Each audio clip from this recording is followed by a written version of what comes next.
and let us swish in. Hi, everyone. It's Emil. It's Emil Guillermo. Emil Amok to you. Welcome to my Takeout. My takes on all things considerable. He says as he clears his throat. You wouldn't have wanted to hear that. Anyway, welcome. It's good to see you. Yesterday I had my show last night at the Marsh in San Francisco, my favorite place to, just work things out, work out stories and shows that I'm going to do later on in the year at other fringe festivals in the country. So I'm working out on my show, Emil Amok 69. And wouldn't you know, there happen to be in the front row French people speaking in French. And as soon as I heard, and I know it's French, I know they were French, and I know what they were speaking was French because I have seen a lot of Truffaut and Jean-Luc Godard movies in my time as a film student. I've seen Jules Legime. I've seen all the great French films from the French New Wave, and it just struck me. Well, I'm doing Emil Amok 69. It really is on that special night, Emil Amok 69. They got it. They laughed at that. Anyway, yeah. So what is it? Are you doing a sex show, Emil? Is it it's not a sex show, but there is reason to call it Emil Amok 69. Are you saying you're a sexagenarian, Emil? Well, maybe for one more year, but maybe it's about something else. So you got to catch the show when I bring it back to San Francisco. If you missed Emil Amok 69, I did tape it, and I'm going to make it available on Patreon, my Patreon site, for a small fee. Really, it's cheaper than riding the BART or the Muni, unless you hop. But it'll be available by the end of the week, and I hope you see it. It's fun. It also ties into what's happening today in our great country. Our great country. I mean, as I was driving in, my wife was asking me, "Hey, did you hear about this kid? Well, this kid in Massachusetts, in Milford, Mass?" And I said, "No. Well, what happened?" Well, Milford High School, Massachusetts. These ICE guys went in, and the guy was going to practice on a Saturday, and he was driving to volleyball practice, and he was taking custody. They were really after his father, and instead they got the son, who's here legally, Marcelo Gomez da Silva. And so ICE targeted the father. They had intelligence from local law enforcement. Since this guy da Silva, the father, was in the country illegally and was, apparently the young kid was illegal and driving his father's car. He was detained. They say he was illegal, although I heard a number of reports saying that he was legal. So a lot of contradictions there. But the local paper there received an email from ICE that said 38-year-old João Paulo Gomes Pereira, the teenage father, was in the country illegally from Brazil. And so it also added that he had a history of reckless driving at speeds that top 100 miles per hour that endangered residents. Okay, so they're going after everybody. That's what you got to know. No matter what kind of, there's no pending criminal cases against the father. He had his license revoked, and, vehicular sort of things. They're serious. I'm not saying that he's an angel. But I'm saying that you've got to be super clean. If they've got something on you, they'll come and get you. And they got the son apparently. And I was thinking about that all throughout. Now the high school, Milford High School, is out there saying, why are you holding the son? Son shouldn't be detained. Doesn't have a criminal record. The governor has spoken out, telling ICE in that area, in that region, to let the son go. What happened with the dad has nothing to do with holding this young man. Said this is the governor of Massachusetts, Maura Healey, saying this. So this is what's happening in America now, where people are being detained, they're being stopped for whatever reason. And as we know, mistakes will happen. Here, a mistake has happened. They got the wrong man.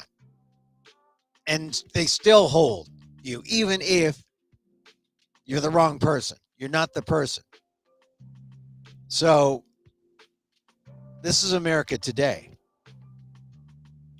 ICE has, they call it Operation Patriot. In Massachusetts alone, they've arrested 1,500 criminal and illegal immigrants. They're saying illegal immigrants now more so than undocumented, because they're saying these are criminal people. And the thing is, immigration law is civil, not criminal. So if they say they are criminal, then there's some real crime there involved. But sometimes innocent people get mixed up, like in this case, the young son of the man ICE really wanted. And so we are just in a world where no matter what happens, if they get their guy or not, the simple act of someone being apprehended, in a heavy-handed way, and detained is enough to get news coverage, is enough to be out there in the media, is enough there for people to see, and then to get scared. Fear. That is the real goal of all this, to strike fear in our society. And they're doing it, and it's happening. Like I said, I hadn't heard of this local case in Massachusetts until I was driving yesterday afternoon. On Saturday, that's when the arrest happened, but the news sort of trickled down and sort of hit Sunday and Monday. On Saturday, another story, House of Representatives member Gerald Nadler, he had an aide who was arrested outside his offices, I believe in New York. And that's caused, Nadler's out there advocating for his staffer, but ICE isn't budging. I believe they still have the staffer. And then, there's this, you're going to see story after story. And the only thing, we hope that the people who are apprehended get out, but the damage is done. The message has been sent out. If you have reason to be fearful, be afraid, be very afraid. They're coming to get you, but they're not just coming to get undocumented or people who have committed. They'll get anyone. They'll get anyone, including the innocent son of someone they really wanted.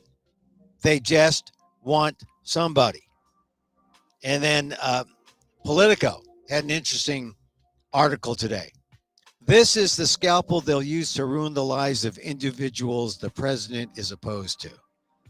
And this is what the words of Miles Taylor.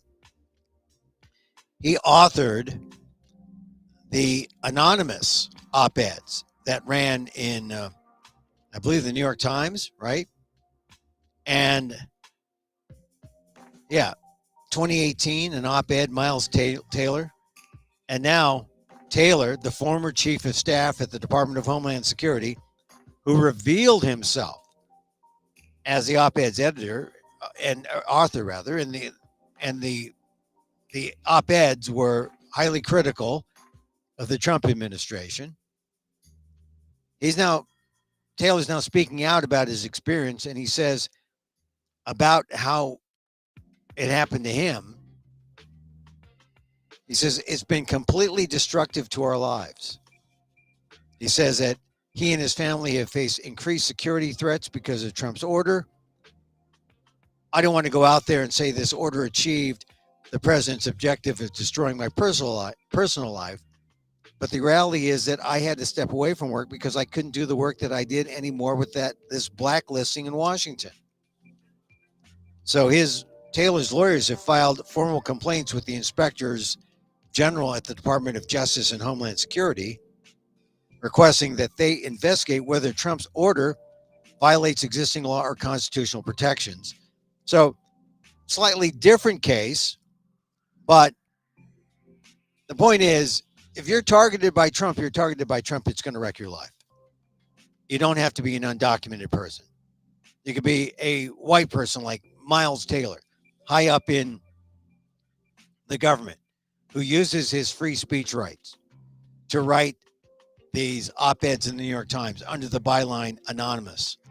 And you're not really anonymous. Well, he came out, and then Trump lowered the boom on him. And now Miles Taylor says this is the scalpel they'll use to ruin the lives of individuals the president is opposed to. So I guess that there's some wiggle room there. If you speak out and you're supposed to the president, well, okay, you can speak out. But if you can be made an example, like in this case, Miles Taylor, they'll go after you. So this is just, like I said, these are stories that are out there that I've been struck by because my piece that I'm doing on the Fringe Circuit is about the state of America right now. The biggest story of America. The disappearing of Americans, the disappearing of rights. And then you have the story that has been out there, but we hear about it today because a couple things. It's Gay Pride Month, and here's a guy who is a Venezuelan who came here seeking asylum, and he was sent to that Supermax prison, and he's been forgotten. No one knows what's happened to him. I mean, he's sort of in that same grouping as Kilmar Abrego Garcia. I mean, people know that he's alive so far. I mean, at least a congressman, remember, went down there. Abrego Garcia from Maryland. Remember, they mistakenly deported him, and they moved him out of the high security place and moved him into a less secure situation. But he hasn't come back yet, right? So remember, there was that one guy, Andre Hernandez, and people are now wondering what happened to Andre Hernandez. Remember, Andre Hernandez was a guy who had he was a gay hairdresser who came to the United States last May, and he crossed the border at the San Ysidro port of entry on August 29th. He had an appointment with the Customs and Border Protection Agency for asylum. His asylum request claimed that he was a victim of persecution for his political beliefs and sexual orientation. And when he came for his appointment, he was then taken into custody by ICE and was sent to the Otay Mesa Detention Center in San Diego, flagged as a security risk for the sole reason of his tattoos, his lawyers said. And what did his tattoo say? Back when the the story goes that he got a pair of tattoos on his wrist with the words "Mom" and "Dad," thinking that they would look even more striking if he added small crowns, he said to an artist, because the crown symbolized the Catholic Three Kings Day. And that's what his hometown in Venezuela was known for. So he thought, yeah, these crowns, it's great. Well, that was about 7 years ago. And because he had those tattoos, Hernandez, who describes himself as a gay barber, is now locked up in El Salvador's mega prison, and we don't know if he's alive. We don't know if he's dead. He was in that initial group of people who had their their heads shaved, right? Alleged to be members of Tren de Aragua. And in fact, it's probably just those tattoos, right? That got him in this mess. Well, he was seeking asylum, but the tattoos were kind of the tip off to the ICE officials that, oh, this is a guy that he's a security risk. What's sad here is that his legal team, Hernandez's legal team, says the interrogation was carried out by private contractors, not, I mean, they're not really trained folks, like ICE agents. They're people they're contractors. The private company is called Core Civic, and they used a score system to determine whether a detainee is part of a criminal organization. I mean, that's how well they didn't do their jobs, right? We'll just do a checkoff list. All subjective, 9 categories, each with its own score. According to the criteria, the detainees are considered gang members if they score 10 or more points, and they're considered suspects if they score 9 or fewer points, none of which is based on evidence, none of it which is based on a hearing before a court of law, all based on subjective interviews conducted by this group of contractors who, on their say-so, they check a box. If you get 10 or more, you're considered gang members. If you have 9 or fewer points, you're considered suspects.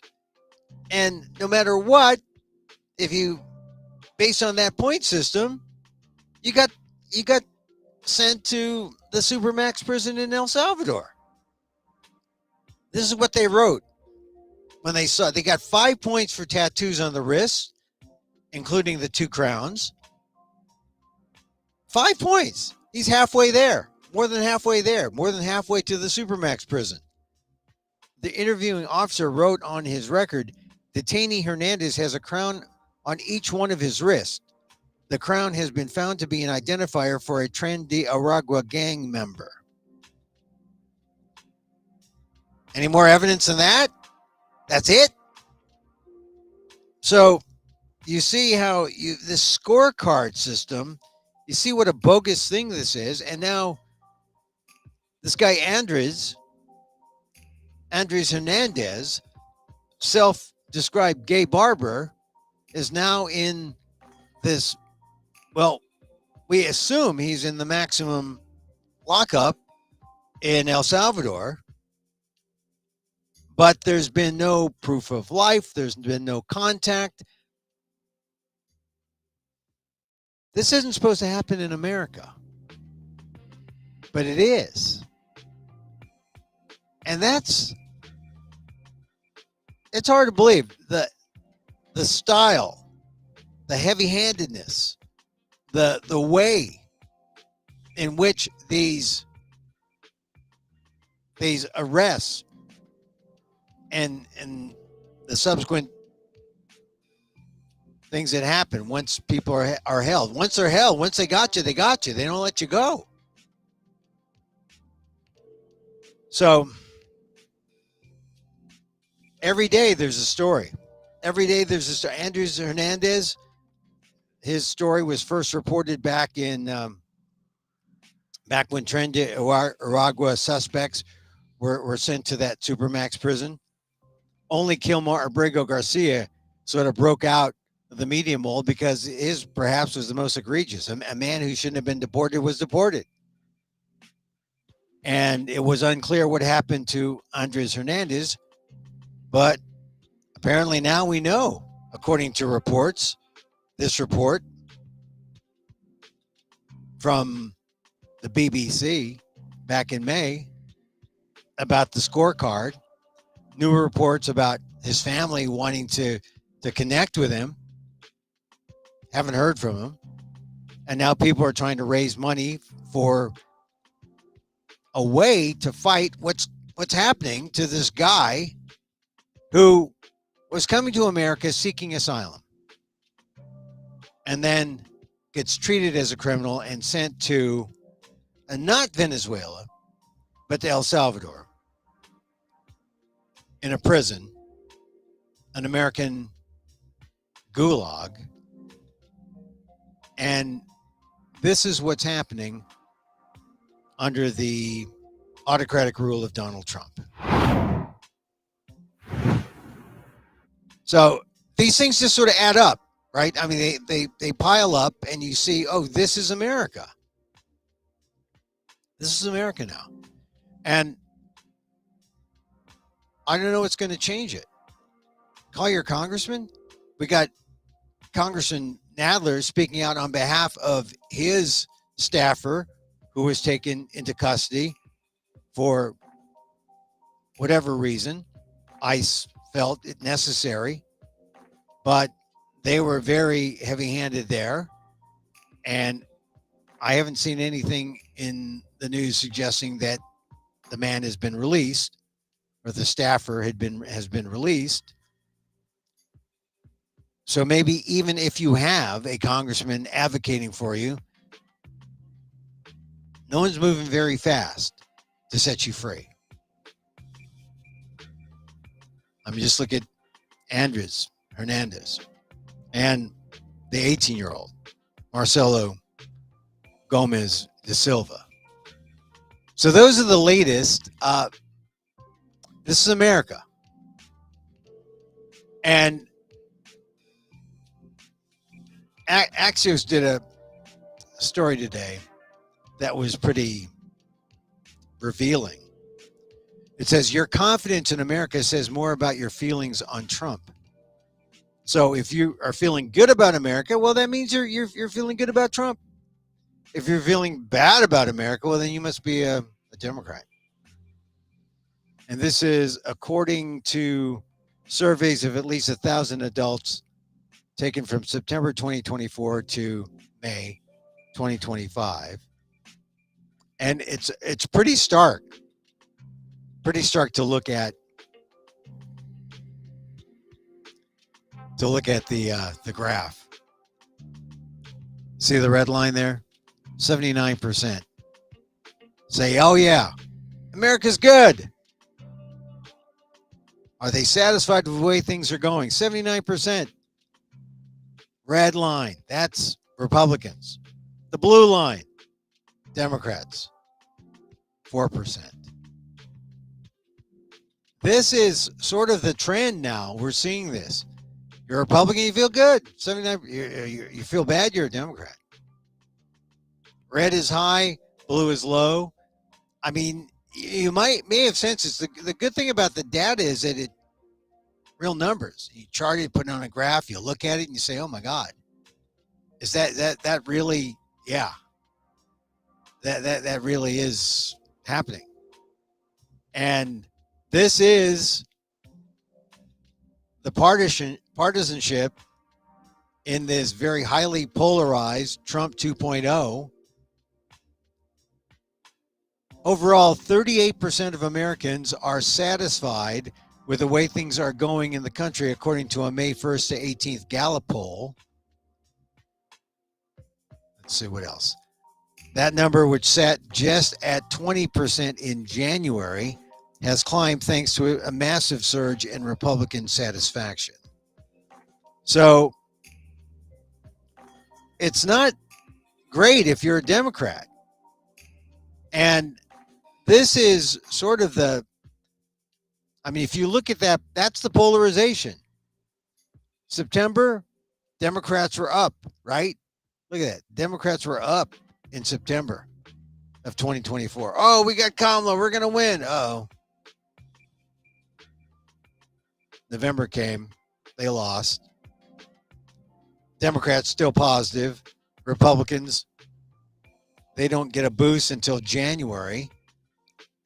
Notice that lull between November and January. Democrats are feeling good. Still, even though they lost.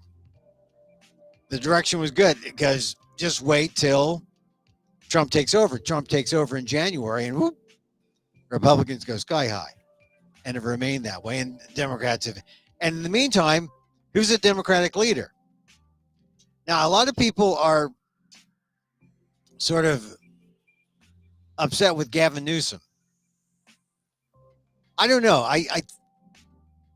I've known Gavin Newsom for some time, and I just think he's trying to play politics, which is he's a politician, of course, and he's trying to do what he can. So I kind of respect him, because if he were to go down the same path, that would be the definition of insanity, right? The path, the way that the Democrats had been going, they'd be at that 4%. If you want to, how do you get up from 4% to 79? Or how do you get up to where we were in September of last year? That's a precipitous drop from just September of last year, when Harris was raising money and everyone was high, and now we're low. And I think that's why, if you've read my columns on Inquirer.net, I said, it makes no sense to go after Biden and say, oh, Biden's the cause of this. No, Biden's not the cause of this. I think Trump's the cause of this, not Biden. And no one's blaming Harris. And Harris isn't even thinking about running for president. She's probably running for governor again, maybe. Or maybe she steps out. Maybe she decides, who needs this? So who are the people left? Who's going to lift the 4% up from the Democrats? Or, I don't know. There, J.B. Pritzker, someone from a reddish blue state, like Andy Bashir. I don't know. But this is the new polarization. That's 79-4. 79 Republican, 4% Democrat. Not even close. So, like I said, it's the trend now. Another report that's been coming out the last few weeks, data showing where Democrats, they weren't holding it in terms of people of color. The coalition of people of color, more went away from Harris. The people that Joe Biden held together during his win, they abandoned Harris and went to Trump. Mostly Latino, but enough blacks and enough Asians, even 6% Asians, according to data from Catalyst, is what I was reading. And then, of course, the New York Times did took a deeper dive into the counties in America. And it showed that, hey, there's like 3,100 counties. This red seepage, it's like seeping far more than you think. And so that when you look at something like this 79.4, that's kind of where America is. You see these same numbers being confirmed and reconfirmed. And if you're a Democrat, I'd be alarmed. The most alarming thing is that people who are Black, Latino, or Asian aren't necessarily coalescing behind the Democrats. Some may be saying they're independent, but a lot of them are just going Republican. Counties are going red. You might say maybe they're just going red because of Trump. Maybe they like Trump. Hard to believe, but maybe they like Trump. And maybe they do. Does that mean in the absence of Trump, they come back to the Democrats? Well, I guess that would depend on who the Democrats put forward. But so far, when you think of leaders, there aren't many leaders out there. I mean, there really aren't many leaders who are asserting themselves and saying, yeah, I want to be part of that. But that I keep that graph up there because it is, you want to see how polarized the nation is. That's how polarized the nation is. If you want to see, well, why aren't we hearing more people upset about these ICE raids? Because, a lot of people think it's right to deport these people. Even in this heavy-handed way, well, people aren't speaking out. So, if you've noticed this change in America, just want to point it out to you in this graphic provided by Axios. This graphic that shows the share of Americans who say they are satisfied with the way things are going in the U.S. 79, red, Republican. 4%, blue, Democrat. Which I suppose means you can expect more people, to see more people taken. Which means more people taken by mistake as well. And who's going to be there to fight for you if it's you? Think about that. Think about Andre Hernandez, who his people can't even get a proof of life, any kind of proof of life evidence from the that Supermax prison. And then think of the young kid in Milford, Mass, who's sitting in detention with ICE while they go after his father, who they were really after, but they didn't because the kid was driving his father's car. This is America, 2025. All right, so yeah, we talked about everyone. Anonymous, Miles Taylor. Like I said, Miles Taylor's point is that it can happen to anyone if you disagree with the administration and the administration deems that you are worthy of their ire. Or you could just be a gadfly and they just swat you away. And then there, of course, are the undocumented. So they like to say illegals. They want everyone to say they're illegal. They're not illegal. They're undocumented. But they want everyone to say they're illegal. We're going after the illegals, the criminals. We'll go after criminals, except we've got these instances of the barber with the tattoos. We got this instance of another guy, innocent, who's in there at the Supermax prison. He had deported. He hasn't been sent back. The erosion of rights in America is stunning. And soon only those who can buy protection, have money, are in with the in crowd. And what's the in crowd? The in crowd is people with money, not people of color. People with money. In America, that's the way it's going. All right. So, one last point. And the final point is this: they're right, they're wrong, they've got the contractors screwing up, whatever. Doesn't matter. It's accomplishing what they want to accomplish. They're striking fear in the hearts of Americans, citizens and non citizens alike. They're making it so you are afraid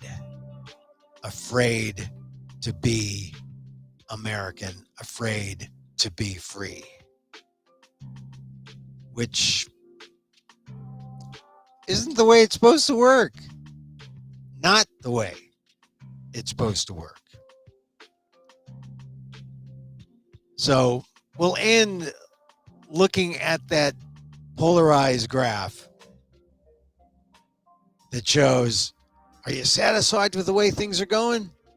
Look at that red line, 79%, way high. Look at that blue line, 4%, Democrats. And who's going to lift? Who's going to lift that blue line? I don't know. I don't know if anyone's going to lift that blue line. I just don't know.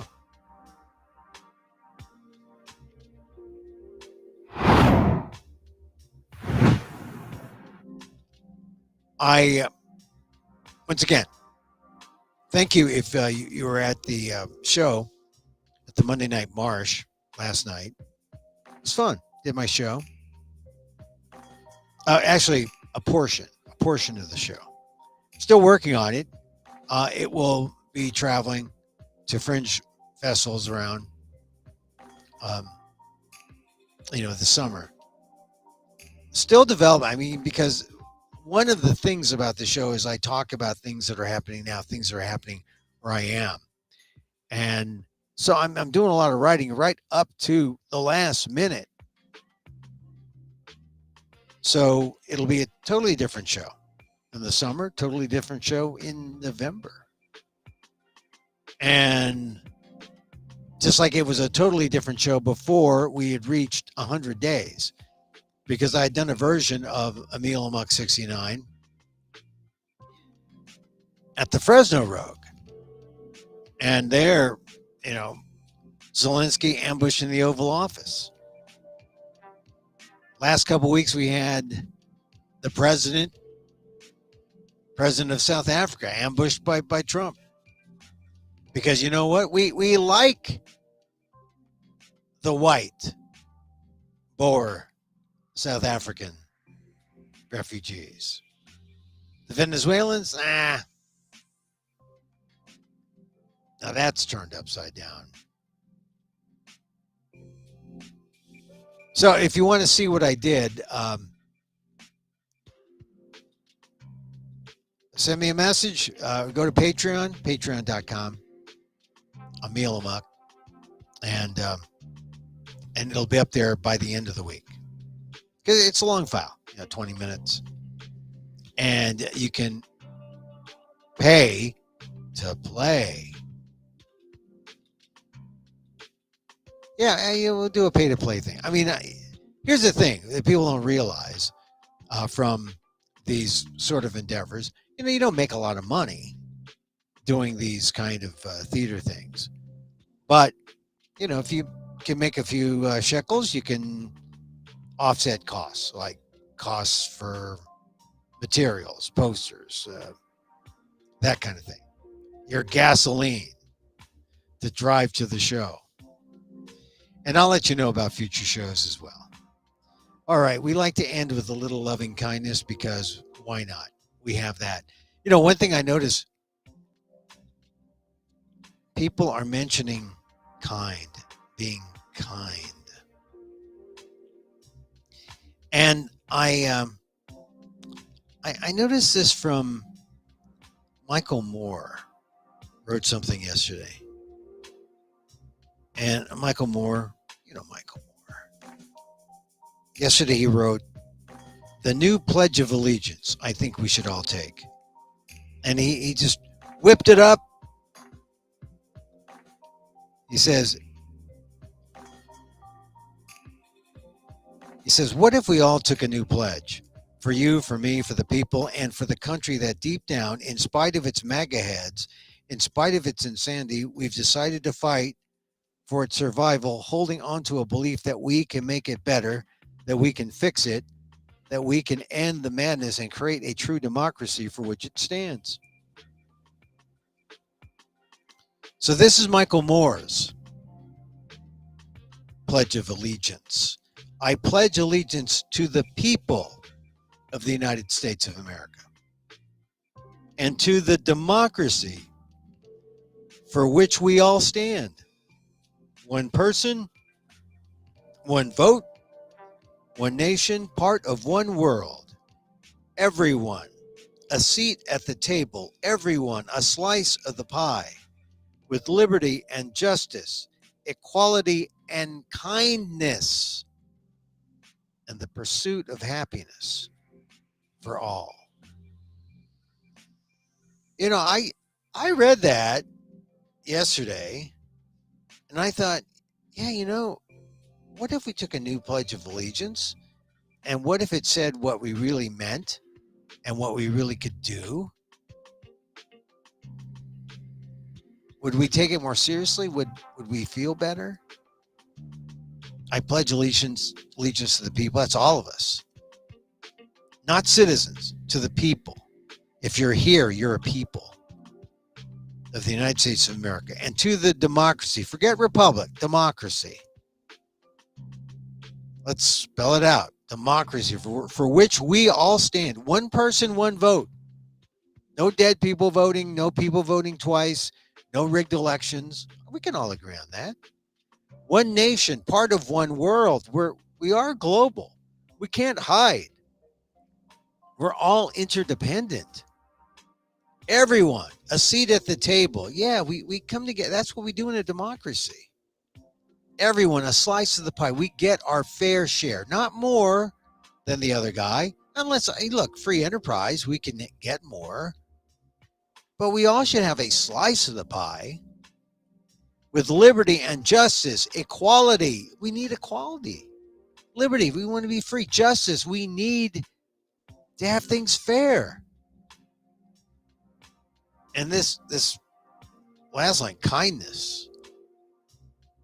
Oh, do we have to be kind? Yeah, I think we have to be kind. Show some compassion. I was reading something that a Harvard student was writing about the changes they wanted at Harvard. He said, just be kind. Kindness, so underrated. Not mean, kind. So with liberty and justice, equality and kindness, and the pursuit of happiness for all. Michael Moore wrote that. Not a bad idea. Read him at Michael Moore Substack. I think it's worth it to consider it, because we have too many people just mouthing off the Pledge of Allegiance and they don't know what it means. They haven't spent the time to think about what it stands for, and then they do whatever the hell they want. That's not right. Okay, we'll head out, and we'll leave you with a little loving kindness meditation. Meditation. I believe in meditation.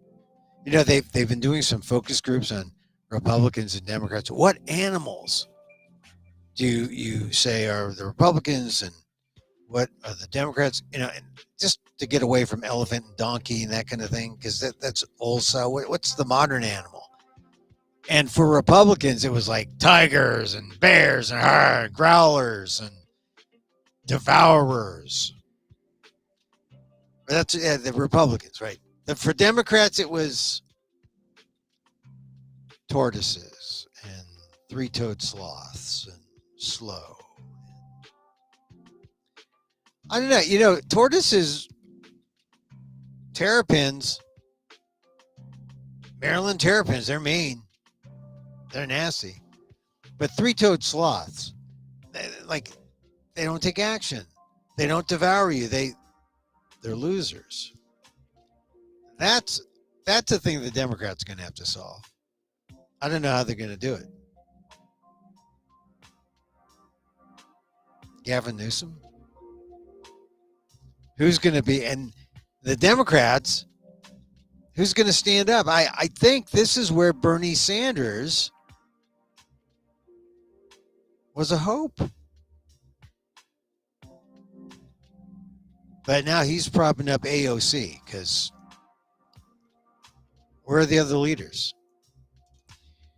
Anyway, we leave you with our meditation, our loving kindness meditation, because, well, loving kindness makes the world go round.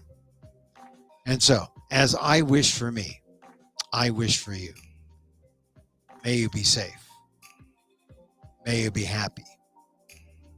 May you be healthy. And may you live with ease. Emil Guillermo here. Till next time. Mahal Gita.